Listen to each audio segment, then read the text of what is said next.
భారతదేశంలో మొదటి విమానం ఎప్పుడు ఎగిరిందో మీకు తెలుసా? 100 సంవత్సరాల కంటే ముందే జరిగిన ఒక అద్భుతమైన చారిత్రక సంఘటన.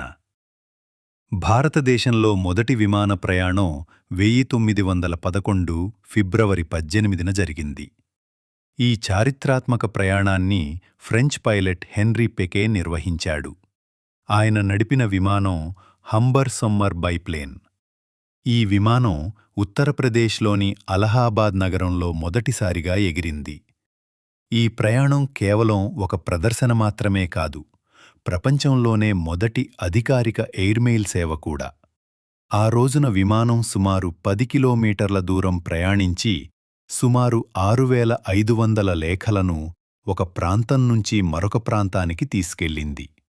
ఈ ప్రయాణం అలహాబాద్ ఎగ్జిబిషన్ గ్రౌండ్ నుండి నైనీ వరకు జరిగింది.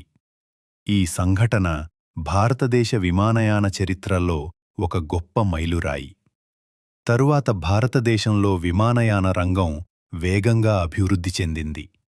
1932లో భారతదేశ ప్రముఖ పారిశ్రామికవేత్త జె.ఆర్.డి. టాటా దేశంలో మొదటి కమర్షియల్ ఎయిర్ సర్వీస్ను ప్రారంభించాడు.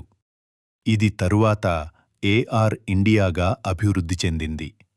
అందువల్ల 1911లో జరిగిన ఆ చిన్న ప్రయాణం భారతదేశంలో విమానయాన రంగానికి పునాది వేసింది. ఈరోజు భారత్ ప్రపంచంలోనే పెద్ద విమానయాన మార్కెట్లలో ఒకటిగా మారింది.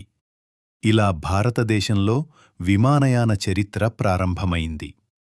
ఇలాంటి ఆసక్తికరమైన ఫ్యాక్ట్స్ కోసం కేజేఎస్ఎల్ ఫ్యాక్ట్స్ ఛానల్ను సబ్స్క్రైబ్ చేయండి.